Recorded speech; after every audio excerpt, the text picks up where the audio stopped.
In this section of Promethean Advanced Training, we're going to talk about two components within the Action browser, and those are drag and drop and actions. So first, for drag and drop. Drag and drop can be found by going to View and Browsers, or you can simply press Control or Command if you're a Mac user, and B. That'll pull up your browsers over here on the left-hand side.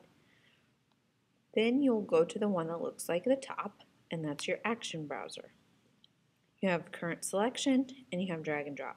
We're going to focus on drag and drop for now.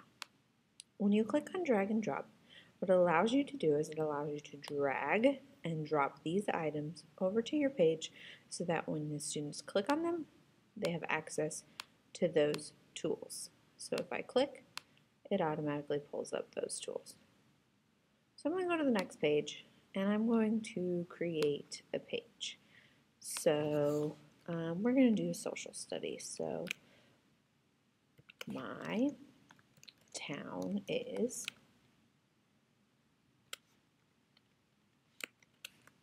my state is my country is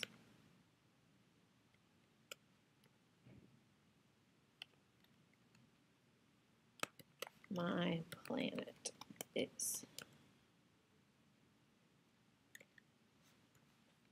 And we should probably change this to town/city.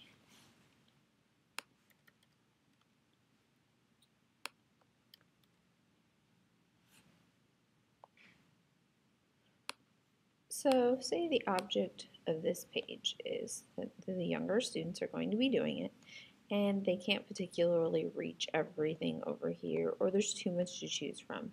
So I'm going to pin this up, and then I'm going to drag and drop the items that they will need on this page. So then when students come up to the board, if they're going to write,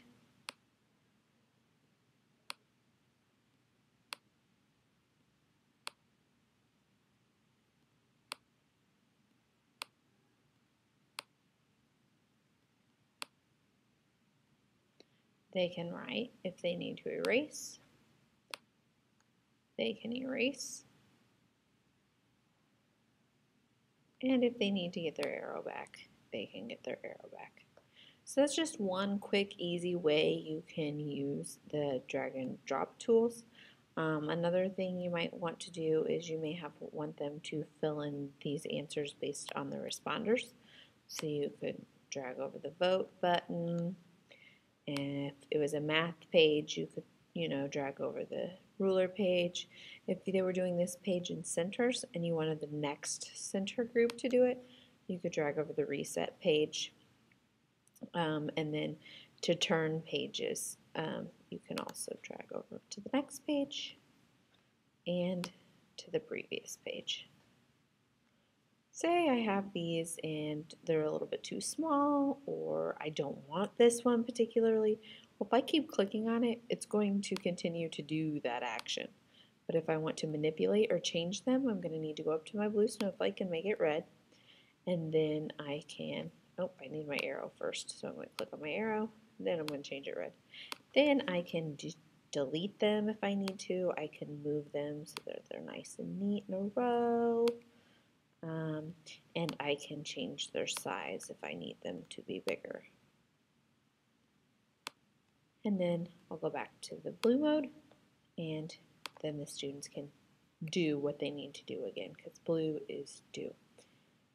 You can also make these images go to a picture. So I'm going to go to the next page, and I'm going to insert a picture. So say I want this star right here.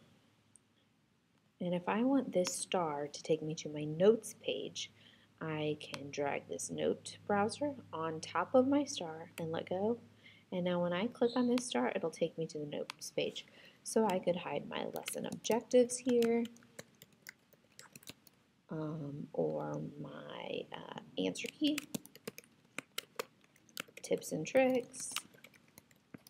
A variety of things can be hidden in my notes browser.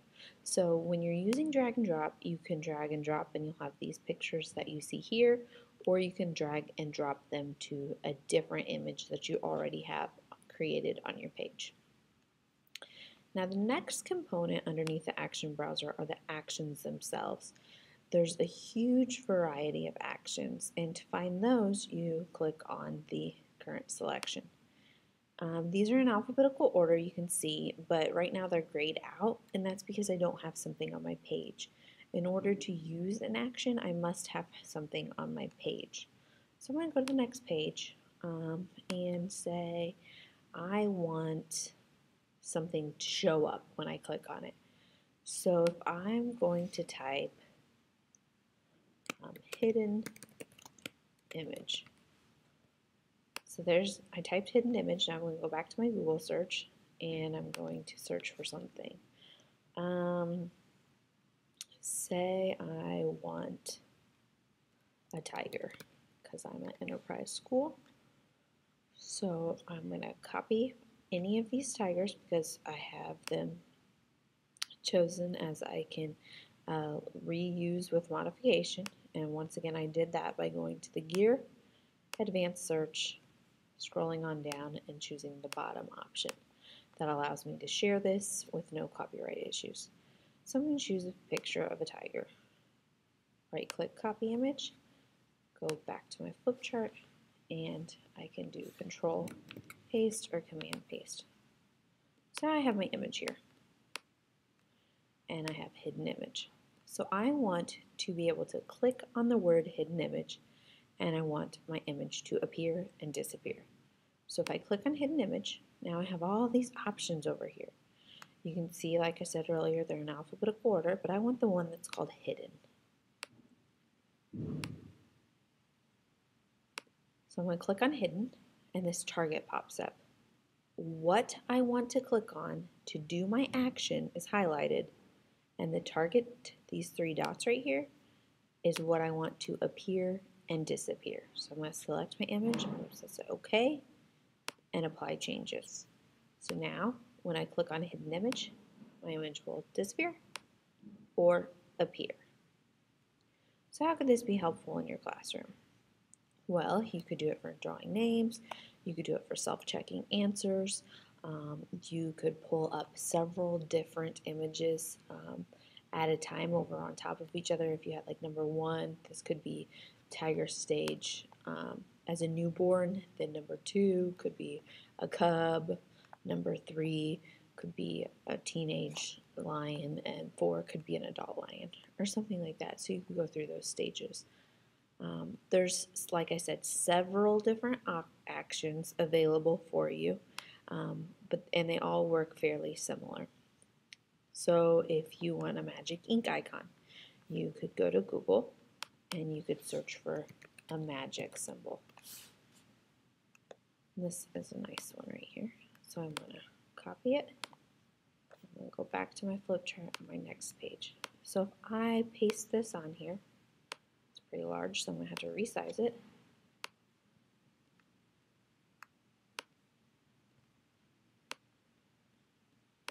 Students would know if they click on this, it'll automatically take them to Magic Ink. So they wouldn't have to go to Tools, and then they wouldn't have to find Magic Ink. They could just simply click there, and it would work as a drag and drop tool. So you're going to have what you want to do that action highlighted with the marquee tools. Click on whatever action you want it to do, and say Apply Changes. So now if I clicked here, it would automatically link me to the Magic Ink. All of these work fairly similar. If you want it to go to a particular page, like say I want this to go back to the beginning, so I could type a text, return to beginning, and we can make it a little bit cuter by having an arrow, obviously going the other way.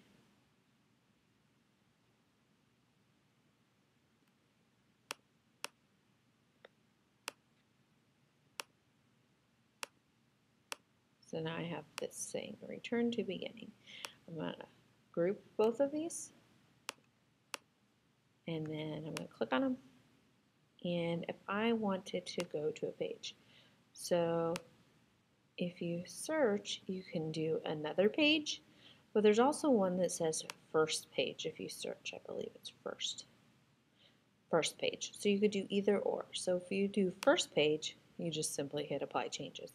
But I want to show you how you can go to any page.